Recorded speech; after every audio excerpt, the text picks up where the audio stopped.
Hi hello good evening കൂട്ടുകാരെ, എല്ലാവർക്കും good evening. അപ്പോൾ ഇന്നത്തെ നമ്മുടെ ടിപ്സ് എന്ന് പറഞ്ഞാൽ കുറച്ച് അടുക്കളയിലുള്ള പെട്ടെന്ന് ജോലി തീർക്കാൻ പറ്റുന്ന കുറച്ച് ടിപ്സുകളായിട്ടാണ് വന്നിട്ടുള്ളത്. അതായത്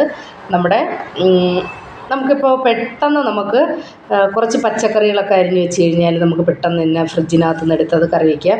അതുപോലെ മസാലകളെല്ലാം നമ്മൾ ഒഴിവുള്ള സമയത്ത് പൊടിച്ച് ഫ്രിഡ്ജിനകത്ത് സൂക്ഷിച്ച് കഴിഞ്ഞാൽ നമുക്ക് പെട്ടെന്നത് എന്ത് ചെയ്യാം, കറിക്കൊക്കെ യൂസ് ചെയ്യാനായിട്ട് ഉപയോഗിക്കാം.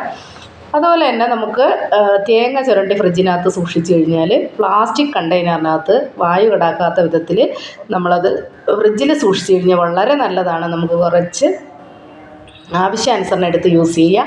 അതുപോലെ ചെറിയ ഉള്ളി, വെളുത്തുള്ളി, സവാള ഇതെല്ലാം നമ്മൾ മുറിച്ച് ഫ്രിഡ്ജിനകത്ത് സൂക്ഷിച്ച് കഴിഞ്ഞാൽ നമുക്ക് ഒരാഴ്ചത്തേക്കുള്ളത് ഇപ്പം സൂക്ഷിച്ച് കഴിഞ്ഞാൽ നമുക്ക് വേണമെങ്കിൽ അതൊന്ന് കുറച്ചെടുത്ത് യൂസ് ചെയ്യാം. അതുപോലെ തന്നെ ഫിഷ്, അതുപോലെ മട്ടനും ചിക്കനും അങ്ങനെയൊക്കെ ഉള്ള ഐറ്റംസ്, അതായത് വെജും നോൺ വെജും ഒക്കെ.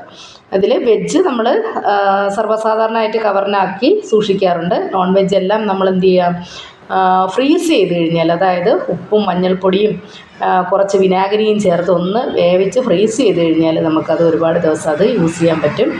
അതുപോലെ തന്നെ അരി കഴുകിയ ശേഷം വെള്ളത്തോടു കൂടി തന്നെ ഫ്രിഡ്ജിൽ സൂക്ഷിച്ച് കഴിഞ്ഞാൽ നമുക്കത് ഒരുപാട് ദിവസം യൂസ് ചെയ്യാൻ പറ്റും. ഇത് ഞാൻ മുന്നേ ഒരു വീഡിയോയിൽ ഇതുപോലെ പറഞ്ഞിട്ടുണ്ട്. അപ്പോൾ ഇത് കൂട്ടുകാർ ചെയ്തു നോക്കുക.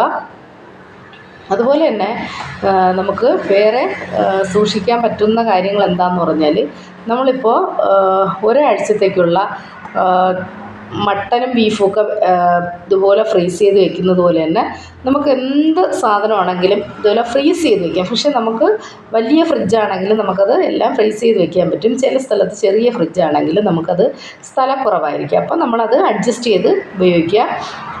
അതുപോലെ തന്നെ വേറൊരു കാര്യം പറയാമെന്ന് എന്താണെന്ന് പറഞ്ഞാൽ, നമ്മുടെ വീട്ടിൽ നമ്മൾ വിനാഗിരിയും വിനാഗിരി ഇല്ലാത്തവർ നാരങ്ങയുടെ നീര് പുരട്ടി വയ്ക്കുക. എപ്പോഴും വിനാഗിരി ഉള്ള വീടായിരിക്കണമെന്നില്ല. ഇനി നമുക്ക് വേറൊരു ടിപ്സ് എന്ന് പറഞ്ഞാൽ, നമ്മൾ ഈ ഉള്ളിയെല്ലാം അരിഞ്ഞതിന് ശേഷം ഈ മണം നമ്മുടെ കയ്യിൽ, ആ സ്മെല്ല് കയ്യിൽ നിന്ന് കളയാൻ വേണ്ടി നമ്മൾ കടുകിനെ ഒന്ന് പൊടിച്ചെടുത്ത ശേഷം കൈ കഴുകുക. കാരണം ചില സാധനങ്ങളൊക്കെ ഭയങ്കരമായിട്ട് സ്മെല്ലുണ്ടാവും. അപ്പോൾ അതിന് കടുക് പൊടിച്ചെടുത്ത് ഒരു കണ്ടെയ്നറിൽ കുറച്ച് കടുക് പൊടിച്ചെടുത്ത് വെച്ചിരുന്നാൽ ഇങ്ങനെയൊക്കെയുള്ള ആ ഒരു മണം നമുക്ക് എന്ത് ചെയ്യാം, കയ്യിൽ നിന്ന് കളയാൻ പറ്റും. അതുപോലെ തന്നെ കുരുമുളക് നമുക്ക് എന്ത് ചെയ്യാം, മുട്ടയിലെല്ലാം യൂസ് ചെയ്യാൻ വേണ്ടിയിട്ട് നമുക്ക് പൊടിച്ച് കൃത്യമായിട്ടൊരു ടിന്നിലാക്കി സൂക്ഷിച്ച് കഴിഞ്ഞാൽ നമുക്ക് ഒരുപാട്, എല്ലാവരും പൊടിച്ച് ഉപയോഗിക്കുന്നവരാണ്, എല്ലാവർക്കും എല്ലാം അറിയാവുന്നവരാണ്. അപ്പോൾ കൂട്ടുകാർ വിചാരിക്കും ഞങ്ങൾക്കൊക്കെ ഇതെല്ലാം അറിയാവുന്ന കാര്യങ്ങളാണ്, പിന്നെ ഇനി നിങ്ങൾ പറയാത്തതുകൊണ്ടാണോ എന്ന് ചിലപ്പോൾ ചോദിക്കും. പക്ഷെ ഞാനിത് പറയുന്നത് എന്തുകൊണ്ടാണെന്ന് വെച്ചാൽ, നമുക്ക് എളുപ്പത്തിൽ കാര്യങ്ങൾ ചെയ്യാൻ വേണ്ടിയിട്ടുള്ള കാര്യമാണ് ഞാനീ പറഞ്ഞത്.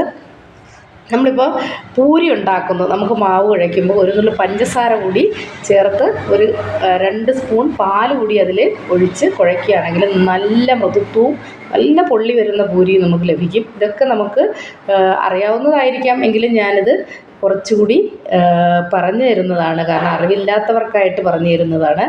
അതുപോലെ തന്നെ നമുക്ക് വീട്ടിൽ ചെയ്യാൻ പറ്റുന്ന ഒരു കാര്യം എന്ന് പറഞ്ഞാൽ, ഇപ്പോൾ നമുക്ക് നല്ല തലവേദന ഉള്ള സമയത്ത്, നമുക്ക് തലവേദന കൊണ്ട് സഹിക്കാൻ വയ്യാത്ത സമയത്ത് നമ്മൾ ഏലയ്ക്ക ചേർത്ത ശേഷം ഒരു ചായ ഇട്ട് കുടിക്കുകയാണെങ്കിൽ ആ തലവേദന പമ്പണം, പിന്നെ തലവേദന വരത്തില്ല. അതുപോലെ തന്നെ നമുക്ക് തൊണ്ടയടപ്പ്, ഒച്ചയടപ്പ്, അല്ലെങ്കിൽ നമ്മുടെ തൊണ്ട അടയ്ക്കുമ്പോഴാണ് നമ്മൾ ഒച്ച പോകുന്നത്, അത് ശരിയാണ്. അതുപോലെ തന്നെ നമുക്ക് തൊണ്ടവേദനയൊക്കെ വരുന്ന സമയത്ത് ഏലക്കയിട്ട് വെള്ളം തിളപ്പിച്ച് കുടിക്കുകയാണെങ്കിൽ വളരെ നല്ലതാണ്. അതുപോലെ യൂറിൻ പോകാനായിട്ട് ഏലക്കയിട്ട് വെള്ളം തിളപ്പിച്ച് കുടിക്കുന്നതും വളരെ നല്ലതാണ്. അപ്പോൾ ഈ വ്യത്യസ്തമായ ടിപ്സുകളൊക്കെ കേട്ട ശേഷം കൂട്ടുകാർ ഇതുപോലൊക്കെ ചെയ്തു നോക്കുക. ടിപ്സ് ഇഷ്ടപ്പെട്ട് കഴിഞ്ഞാൽ അടുത്ത് പുതിയ ടിപ്സുമായിട്ട്, ബ്യൂട്ടി ടിപ്സും അതുപോലെ തന്നെ ആരോഗ്യമൊക്കെ ആയിട്ട് വരുന്നതായിരിക്കും. ഇന്നത്തേക്ക് ഇത്രേ പറയുന്നുള്ളൂ. ഇപ്പോൾ കൂട്ടുകാർ കേട്ടതിന് ശേഷം വീഡിയോയ്ക്ക് ലൈക്കും കമൻറ്റും ഷെയറും സബ്സ്ക്രൈബും ഒക്കെ ചെയ്യുക.